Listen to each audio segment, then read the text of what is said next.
Hey there, I'm Scott, and this is Tangents. Well, the last one of these that I did, I mentioned that I had a positive COVID test. So today I'm here to tell you, I don't know if that was a false positive. It was a PCR test, so it should be very highly specific and very highly sensitive. But if it was a true positive, I lucked the fuck out because I did have for a week to 10 days, pretty sore throat, swollen lymph nodes, but basically I was fine. A few days after I got my positive test, I went back, got another PCR test, the same one. It wasn't a nasal swab or nasopharyngeal thing, it was a saliva one. I tried to generate as much saliva from my sore throat in places that, like swoosh it around as much as I could. But I have no confidence in the test at all. So if you told me that I definitely had it and I got lucky, I would believe you. And if you told me, by this I mean if you authoritatively told me that, not if you just some random person based on no evidence said that. But if you told me definitely had it, I'd buy it. And if you said that there was some kind of cross-contamination in the lab or between the lab and where I give the sample, I'd totally buy that too. The thing about PCR tests is they're very highly sensitive, very highly specific, but because you're amplifying, I mean, I guess they are probably, I hope, taking some kind of precaution to ensure that the amplified product isn't also detected in the test. But assuming they're not doing that, you make a shit ton of product, and that product can trigger a positive in the test if it gets cross-contaminated.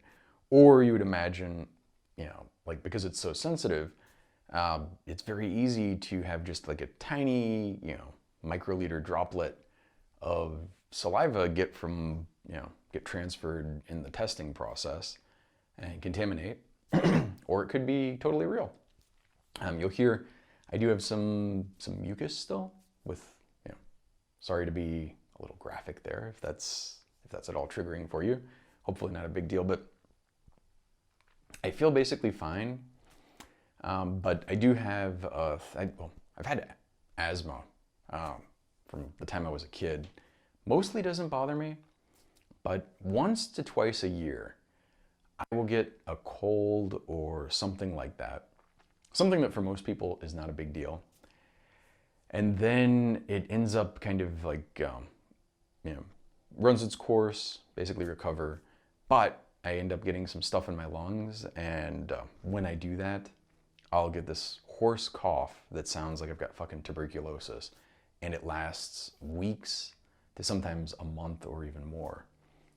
Luckily here, I did have a couple of smatterings of that cough, which were kind of unnerving and made me like, oh shit, is this gonna progress to something terrible?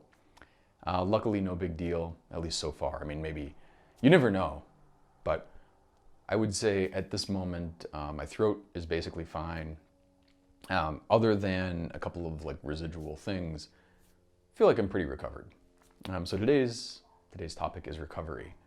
And I picked that mainly because, I thought it was kind of funny to mention recovery in the sense of getting better. But also, that's like a tiny, tiny sliver of what I want to talk about. Most of what I want to talk about is recovery from where we are, from, not just this pandemic, but the situation that we're currently in. And I worry a lot about it, a fuck ton, frankly. We have, it's become a thing, obviously, like Trump has made a tremendous amount of noise about what he calls fake news. And it's ironic, actually. I do think that journalistic malpractice abounds. It is a major problem. And most of this problem actually comes from this sort of facile representation of all sides as though they're equal, as though any issue has equal and opposite positions that people can take, rather than a continuum and rather than a right and are wrong. You know, I may say that that way is up, and you might say that that way is up. One of us is probably right here, you know? There's no point in getting the crazy person who thinks that down is up to debate with somebody who has a PhD in physics, not to pull the credential card, but, you know, about gravity. And now, you know, okay, you could go, well, if you go through the Earth, then that way is up at a certain point down there. But that's not what they're talking about, you know? It's like you can twist reality, twist your interpretation of things to make almost anything not sound completely insane, but it's completely fucking insane. I mean, and you look at not just this Capitol riot, and you know, potentially other stuff. By the time you hear this, maybe more stuff has happened. I'm recording this on the 18th of January, 2021, which is crazy. Maybe by the time you're watching or listening to this, more shit will have gone down. I hope not, but I definitely do think that this is not over. And I base this on several things, but the biggest thing is, first off, 75 million Americans thought, you know, they saw these past 4 years of Trump. They saw everything horrible about it. And despite all of that, they thought that they wanted more, you know? I can't convey how fucked up this situation is. I can't, yeah, I don't, I might say, you know, like, I don't understand. And you might go, well, Scott, why don't you learn? No, I have no interest in understanding how people are this detached from reality. I don't want to, I don't need to. All I know is that these people are living in fucking la la land. And, you know, I see the stuff that they believe, and it's just bonkers. It's just fucking insane. And I'm not saying all of those 75 million people believe that stuff, but they definitely all believe that Trump was the best choice, in the sense that they voted for him. And a very tiny sliver of that is just people who are essentially accelerationists, who understand how bad Trump is and want the worst possible thing to make things collapse. You know, I can't imagine that's more than, you know, 0.1% or something comparable to that. So you take that and you really realize, now granted, there were millions of people more who saw this and they were like, fuck that shit, including people like me who, and honestly, I cannot overstate how much I dislike Biden. He is a raging asshole. Just like, Robert Reich tweeted yesterday, or maybe it was a couple days ago now, I don't even know.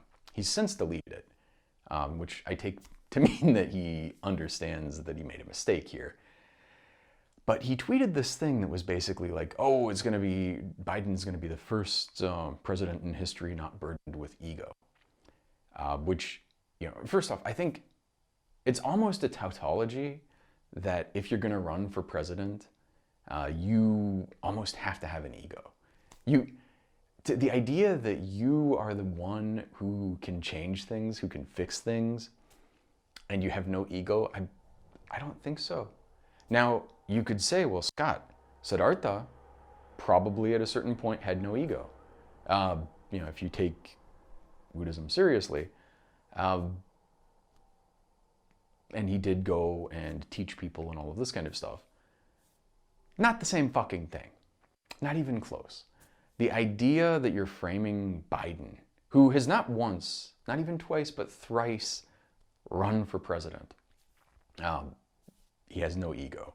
You watch the shit that he does, that he says, all of these kinds of things. He has a fucking ego.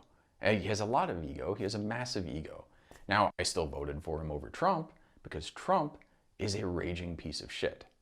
And I have to say, I follow a lot of people on Twitter where a lot of people, I think generally speaking, most people, you pull them aside, you talk to them one-on-one, they at least on the surface seem reasonable. I'd bet even, in fact, I know this.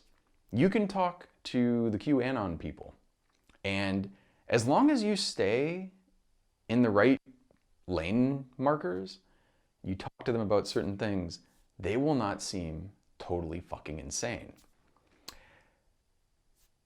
Yeah. But then you get out of there and you're like, oh, wow, you are in another fucking world. I see all these people on Twitter, and it's partly my fault because I've kind of gotten into certain circles. One of the circles that I'm less in now, but I definitely got there, is this sort of, today is MLK Day, incidentally, so this moderate, centrist, I hate that word, but air quotes giant fucking lights and flares and shit, centrist circle, where you get a lot of people who I would say don't have a very deep understanding of politics or the way things are, the way things operate, and they like the middle ground. And I mean, don't get me wrong, there's a quote, I think it was LBJ, I'm probably misattributing it.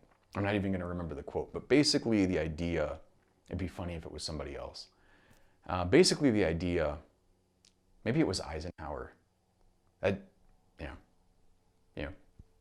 White guys, who knows? I think it was Eisenhower who basically said, and I've said basically now like 4 times, who said that people talk about and deride the middle, but that is the usable portion. I'm badly paraphrasing, obviously. That's the usable portion of the road. The side is the gutter and the shoulder and all this stuff. That's not where you can be. And yes, this is true. And I do think that centrism in a real sense is unfairly derided. But the thing is, what passes for centrism is not genuine centrism. People are not actually looking at the middle of 2 boundaries. Instead, what they're looking at is you have a Democratic Party which has ratcheted rightward to the point where, you look at our past presidents, Clinton, Obama, and now Biden are all, I would say, to varying degrees, just slightly left of or slightly right of Reagan. And I say this not flippantly or not out of ignorance, not to exaggerate, but if you look at their positions on an absolute scale, they have this whole neoliberal idea, which is basically fundamentally, kind of like Reagan-Nixon area in the political landscape. So that kind of centrism is not right. When you look at like the absolute scale, if you had that, or if you could, then an actual honest-to-God centrist is way to the left, looks like a radical leftist compared to all of these people, compared to the mainstream leadership of the Democratic Party. And the Republican Party, I mean, don't even get me fucking started. These people, the most sensible ones are way the fuck out there. And the real nut jobs are like sitting there encouraging the QAnon people, encouraging the naked Chewbacca guy and people like this to commit insurrection, to riot, and to take over the Capitol and to do shit like this. They're profiting from it personally. They benefit both in terms of votes and support and money directly and indirectly. It's not a good situation. So the recovery that I'm really talking about, and it's an interesting thing because Biden has a whole thing like Build Back Better, which on the surface of it, I would be totally for. Similarly, on the surface of it, if centrism was really centrism, I'd be for that too.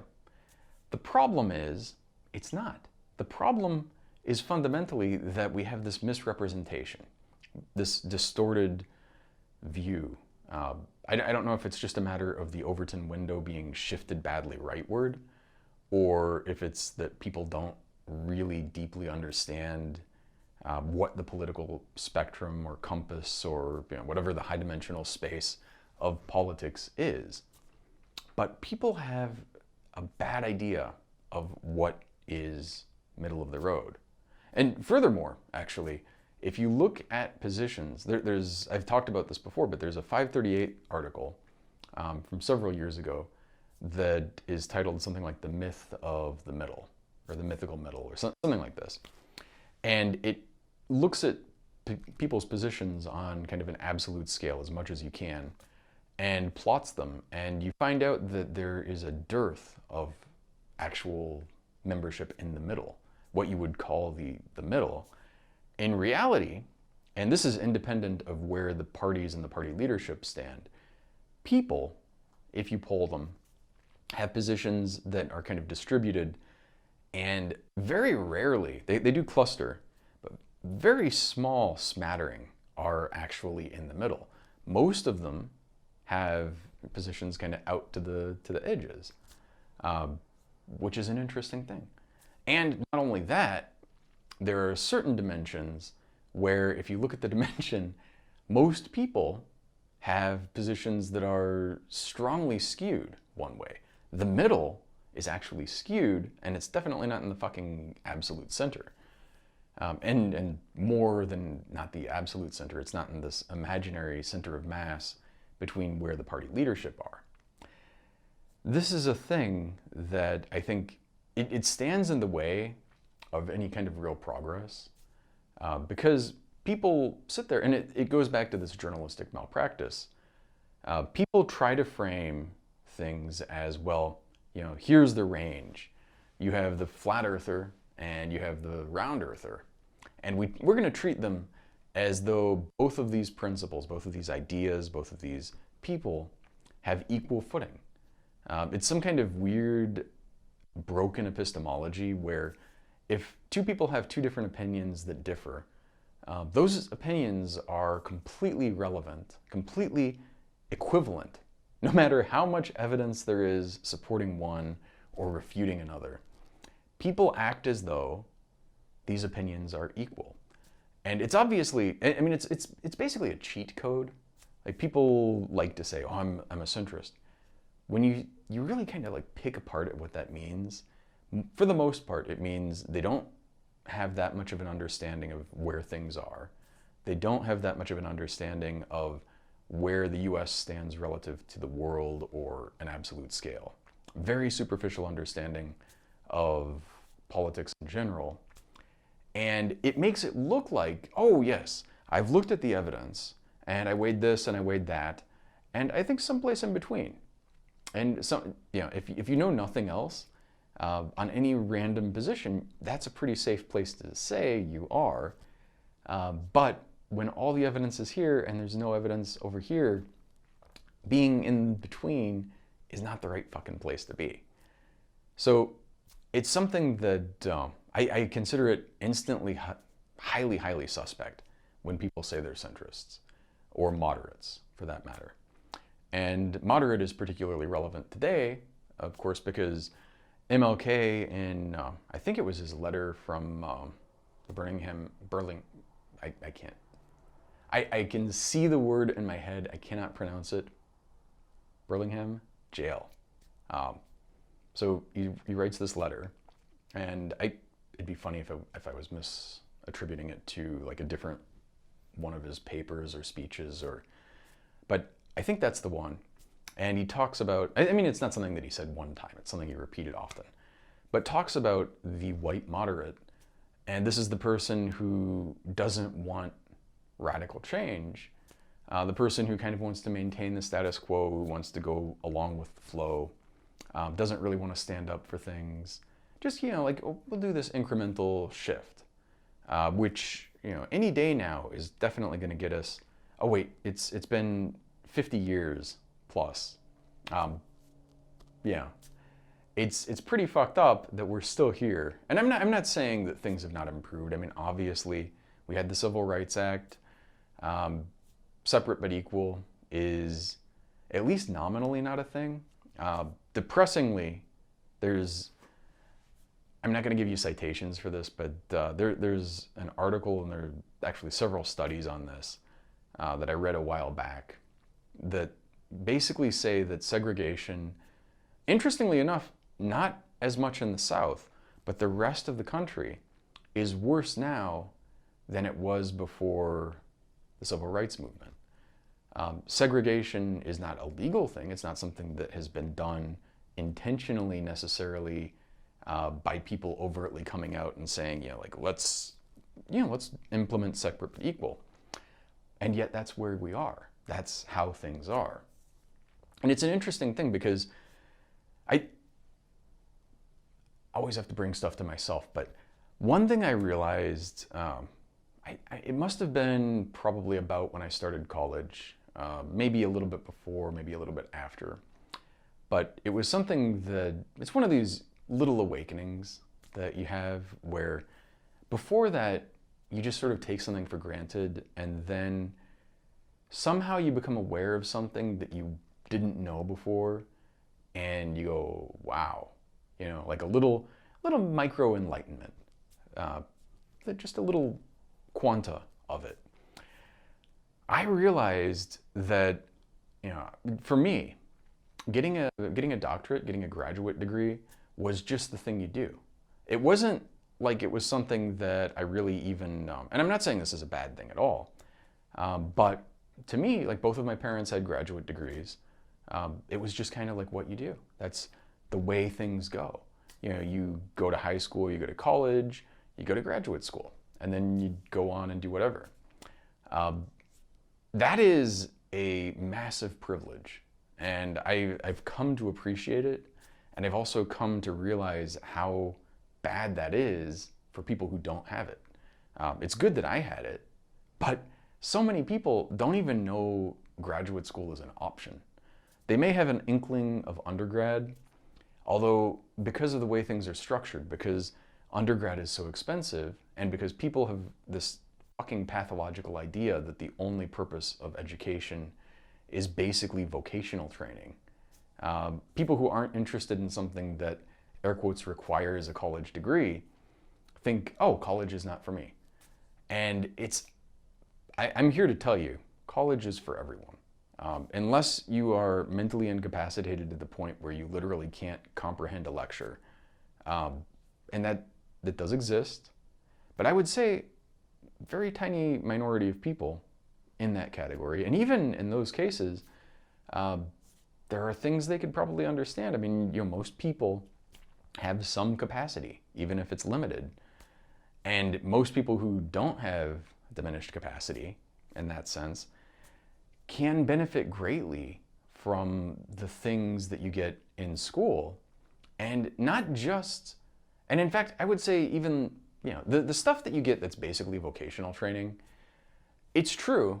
You could not go to undergrad and go out into the world and learn how to program and be an okay programmer, be an okay coder, code monkey and all this. You could certainly do it. People do it all the time. I do think you're definitely not going to understand software architecture and these kinds of things in the same way someone else might. But, oh my fucking God. I'm sorry. So the last time this happened, I'm getting a bunch of texts. I need to turn my phone to airplane mode when I do this, because the last time this happened, the video, if you're listening to this on audio, you won't even get it. But the video got so badly skewed that it looked like a terribly dubbed, like Hong Kong cinema film from the 70s. Like my lips were not moving as my mouth was. And you would look at it and it just didn't look or feel right. If you're getting the audio, you didn't get that, but you can imagine what I just did. But anyway, it's like, it's bonkers that people think, oh, go to school and it's just job training.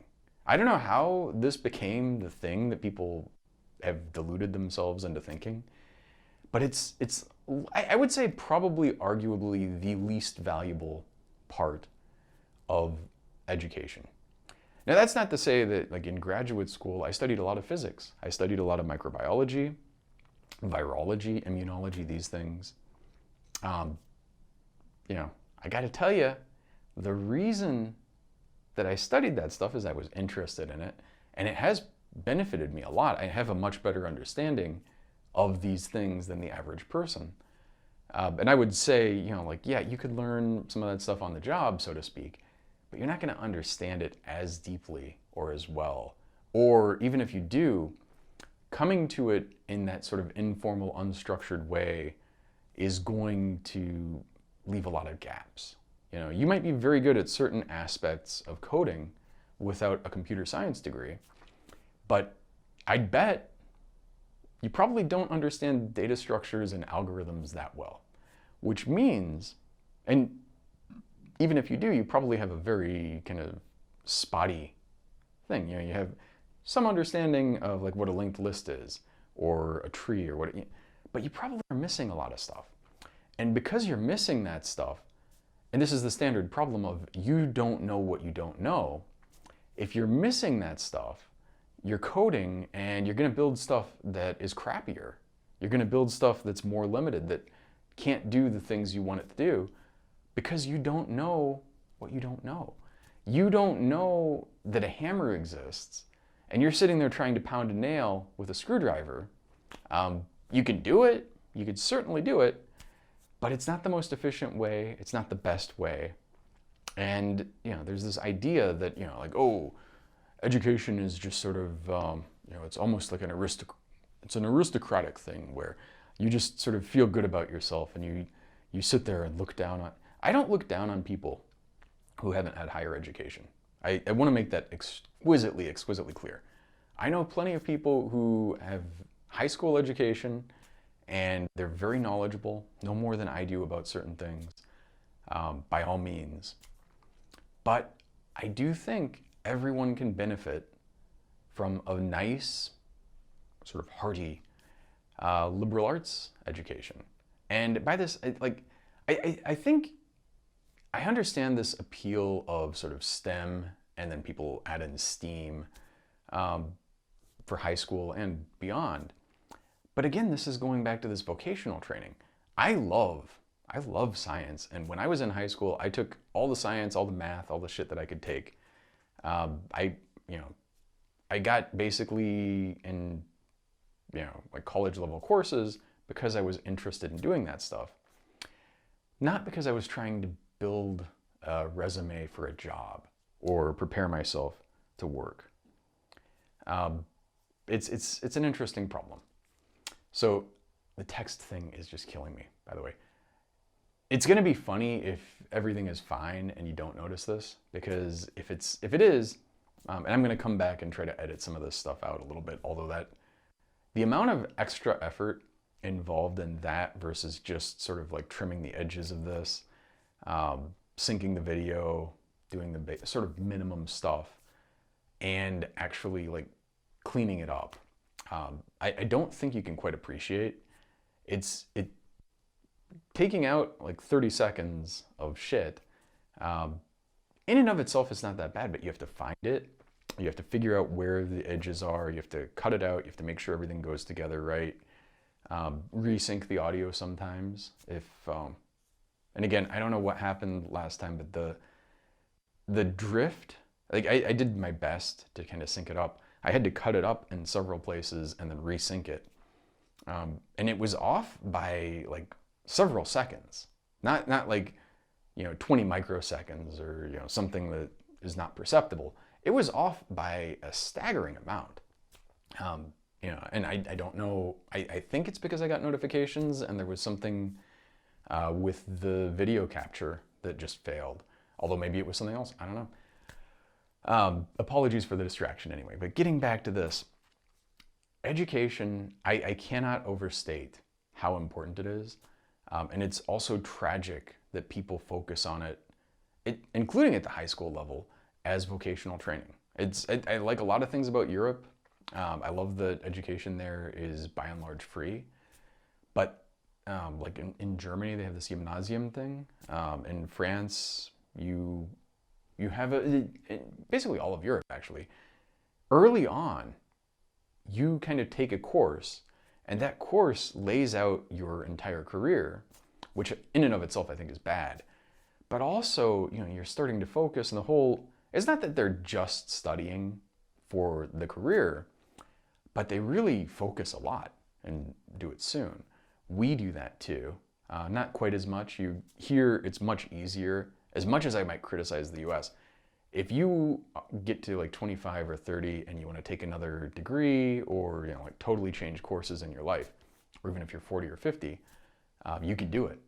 My mom was a nurse when I was born, became a housewife, and when I was in middle school, went back to law school and became an attorney, and then was an attorney until she retired.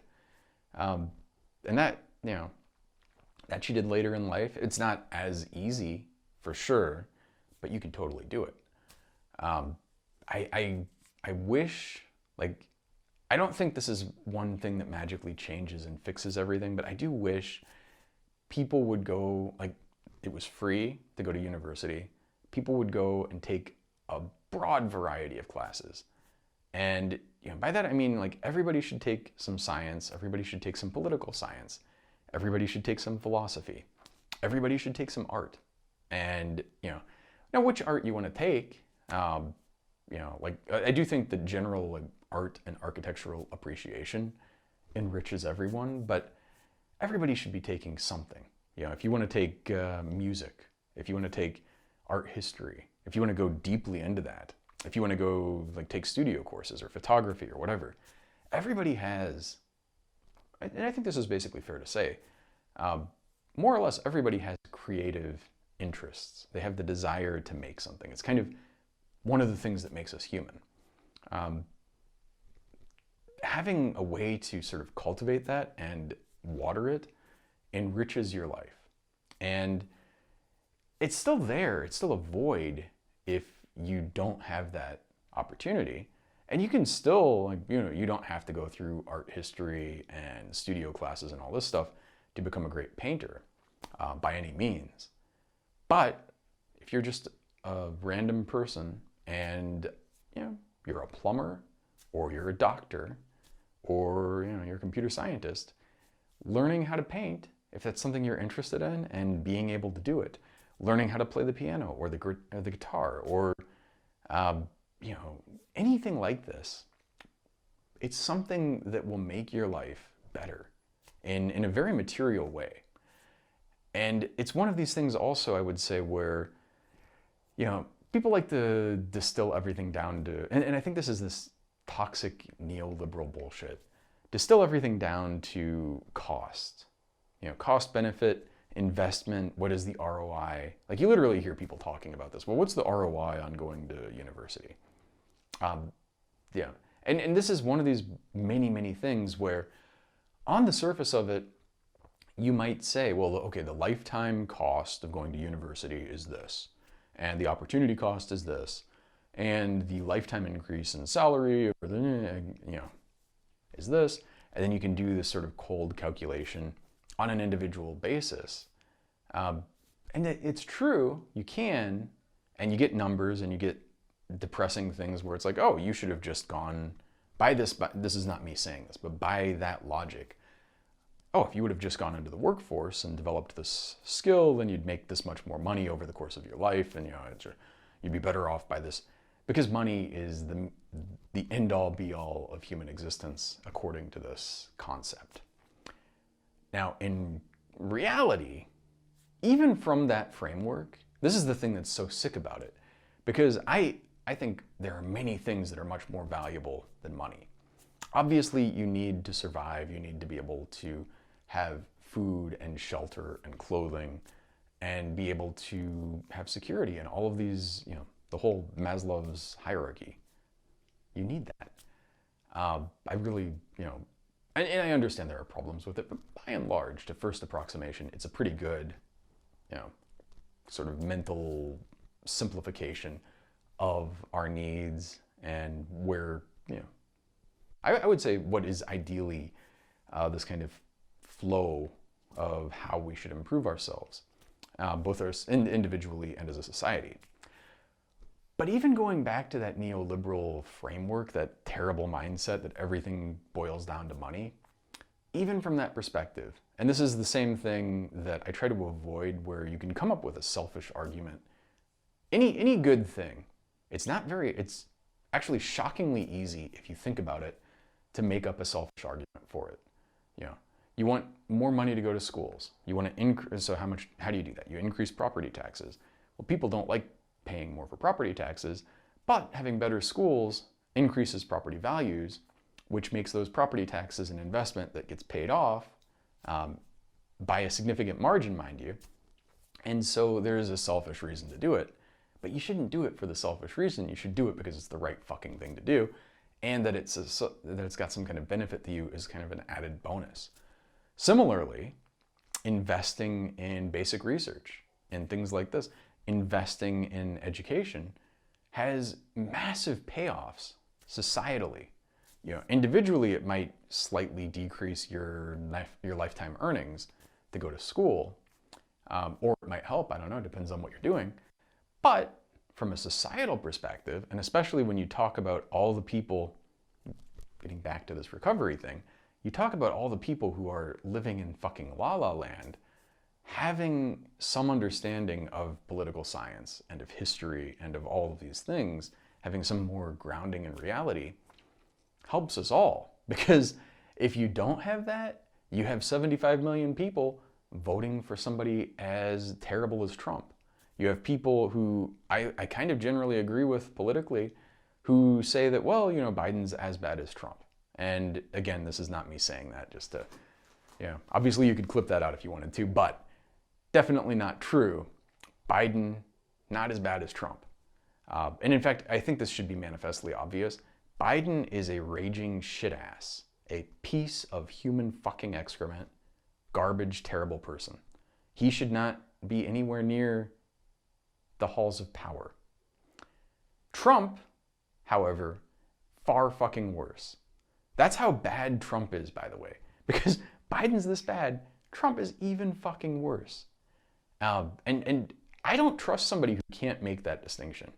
I similarly, and this is another, you know, like I get into these things with people on Twitter, and I try to avoid it mostly because I generally agree with a lot of people on a lot of things, and you don't want to really like stir up the hornet's nest unnecessarily and, you know, drive a wedge between you and people that you more or less like. But yeah, I get these people who are just like, okay, Julian Assange. So I'm not a fan of Assange. I do think there is some value, and in fact, again, this goes back to like the whole centrist thing. Centrism sounds good if you don't know anything. The whole idea sounds good on paper until you actually look into it. WikiLeaks sounds like a pretty good thing. It sounds, in fact, your impulse might be to say, well, WikiLeaks is obviously an unalloyed good. The problem is when you actually look at WikiLeaks and what it wasn't sort of a neutral journalistic platform. It was a very biased and biasing thing that was intentionally being used by certain people who had nefarious ends. And the framing that Assange was just a sort of innocent journalist, yeah, it's pretty fucked up. Now, this is another thing, like Snowden. I appreciate that Snowden did the stuff that he did. I think it was a net good for society. I think it's good that we know. Although, I will say this, at the time it didn't surprise me. And not just because I watched, can't remember the Gene Hackman and Will Smith movie. It's on the tip of my mind, whatever the fuck it was. It's not just because I watched that and you got kind of like this cartoon version of what the NSA could do. Didn't surprise me, you know, really the NSA's capabilities. I mean, you know how much computing power they have, just from power requirements and like the hard infrastructure, the buildings and all this kind of stuff. You can estimate the processing power they have, and you know what technology we have. It gives you a pretty good idea of what must be going on there and what their capacity must be. But it was still useful to have the stuff that Snowden brought out come out and show people just what they could do and the kinds of things that they do and have done. And yet, so I'm actually, I would even say, grateful for Snowden for having done it. At the same time, I think he can both be, you know, a little bit of a patriot and a good guy for having done that. and also kind of a bad guy and someone who should actually face consequences for having committed crimes and having done some of the things that he did. He's not, I would say Assange is much less black and white, much more clear cut is what I'm trying to say actually. Assange, I don't think there's that good of an argument for him. Snowden, you could make the argument for. I'm kind of neutral at best there, although slightly, good that he did it, probably should still face consequences. Assange can get fucked. I don't even care. I mean, I see all these people like, oh, Trump has to pardon Assange. Or Biden has to or whatever. Assange is not a good guy. And the fact that people, it worries me greatly that people can't distinguish this. Similarly, and so I'm not picking on a lot of the lefties that I like. Similarly, you get back to like centrists, and this also goes to the recovery idea. The people who, including like Biden, want to sing Kumbaya with the Republicans who have been cultivating this just madness and benefiting from it without, and first off, I'm not a religious guy. I have no religion. I don't have this idea that forgiveness is an inherently good thing. But even if you imagine the sort of Christian framework where forgiveness is a thing, you don't, as far as I understand, forgiveness isn't something where you just like, you keep doing the shit that you're doing and you just magically get forgiven for nothing. You have to repent. You have to understand that you've been doing a bad thing. And whether this is the religious structure or not, this is how it should be. If you're doing something bad, you can recover from that, and we can even eventually maybe understand where you came from and forgive you. But before we do that, first you have to stop, recognize you're doing something bad, stop doing it, and do whatever you can to make amends and to rectify the shit that you did. Short of that, I'm not gonna forgive you. Fuck you, in fact. If you voted for Trump, especially this time, but I mean, even last time, there's no reason that any sane person could claim, unless you popped into existence in 2016 and knew nothing other than that Trump was a Republican, and you just voted on that basis. If you had any knowledge of his history and who he was and any of this stuff, you cannot claim to have not known. It's one of the things, I talk about this a fair bit, but I apply the principle of charity. And my understanding of this was one of those little micro awakening things. My understanding of the principle of charity has evolved over time. Because at one point in time, it was directly on its surface level. You have to assume that people are, when you can interpret things in two ways. Try to favor, until you have evidence otherwise, try to favor the best possible interpretation. And I used to take that to mean okay, well, somebody's, so you're going to take them at their word and you're going to... The thing that I realized, and I've said this before, but the thing that I realized was at a certain point, the best interpretation is not that somebody is being honest and, arguing in good faith and serious and all this stuff and that they didn't know. The best interpretation is they're not a moron. They didn't just pop into existence yesterday. They know. They knew. They knew in 2016. They sure as fuck knew in 2020 who they were voting for. I don't believe you're such a fucking moron and ignoramus that you didn't know. So I'm applying the principle of charity and I'm concluding you knew, and if you're sitting there feigning ignorance, you're lying. And I think that's the correct position. So when you have that person, I don't think it's right or wise at all to forgive them until they do several things. One, they have to say, oh shit, I fucked up. I really, really apologize and am going to do everything for the rest of my life that I can to try to undo the harm that I've wrought. I would look at it the best, most generous interpretation. This was a drunk driver. They went out, they got drunk, got behind the wheel, and they maybe they weren't even that drunk. Maybe they were just, like a couple drinks in. All things being equal, they might have just driven home and, even though their reaction time is slower, even though their processing and their judgment is a little bit impaired, they could have easily just made it home and been okay. But through bad luck, some kid jumped in front of their car and their reaction time was delayed and they killed the kid. Now, this is tragic, it's terrible, and the best interpretation, again, is they didn't mean to do it, probably not a bad person or a murderer as we would construe, like somebody who's intentionally doing it, but like not first degree or 0th degree murder, but it's still kind of manslaughter. You still have killed a kid. You're not unforgivable, but you have to sit there and go like, shit, I did this. I really deeply regret it, and I will spend the rest of my life trying to make up for it, which you can never, and incidentally understand, you've done something, you've caused irreparable harm. You've done something that cannot ever be repaired. You can make amends for it, you can do your best, you can spend the rest of your life trying, and you should, but you can't undo what has been done here.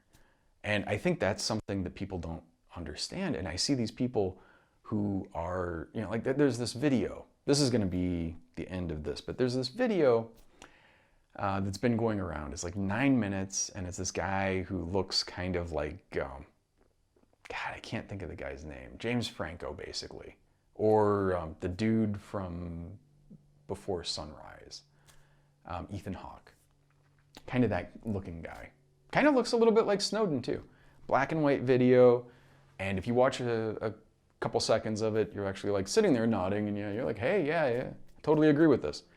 The thing is, I see people sharing this shit, and it's the same kind of thinking as, oh, we're just gonna forgive people and, kumbaya and all this stuff. Without, you have to understand who these people are, why they're doing the things that they're doing, and that they don't repent, they don't care, they don't even want your forgiveness, and they certainly don't want to have their eyes open. They're not gonna watch this long video of some dude sitting there being patriarchal and kind of, condescending to them, and saying things that we may all agree with and we may know are true, but they're nonetheless things that these people don't. Sharing that video, and I'm not saying share away, enjoy it, but it's just like masturbating. By all means, jack yourself off, diddle yourself, double click your mouse and all that stuff. It's fine. There's nothing wrong with that. But don't imagine that you're doing something good, right? And I'm not saying it's bad to do, but don't imagine that it's the equivalent of actually accomplishing something. Understand that you're sharing this video and it's purely masturbatory. It's not helping the situation.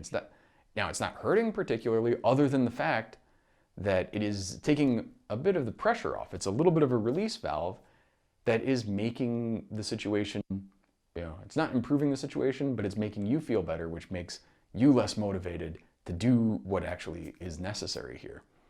And I think really part of it, I'm not an expert.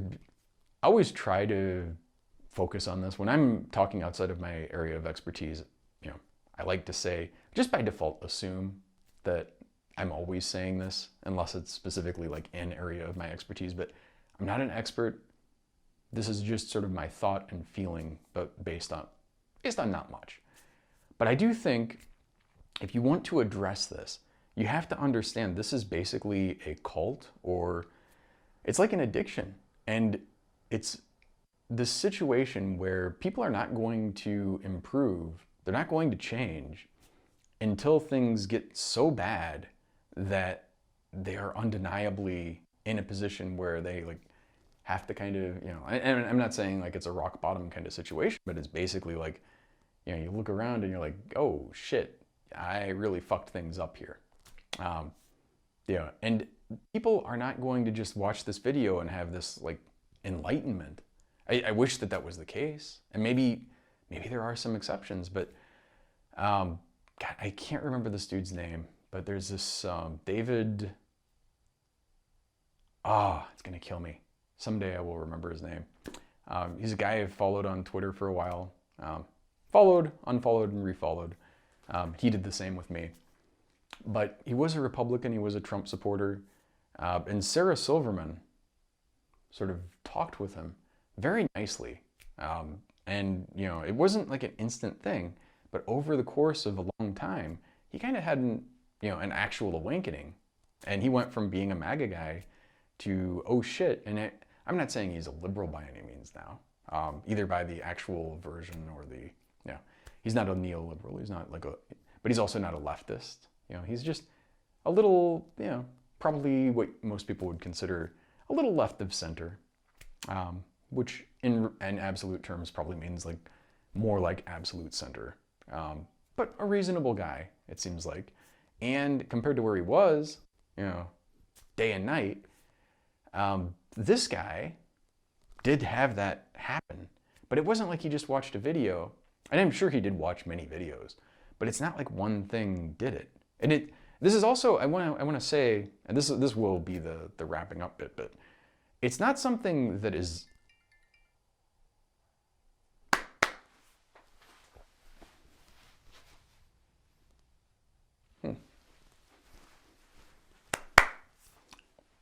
So that probably fucked up the syncing as well.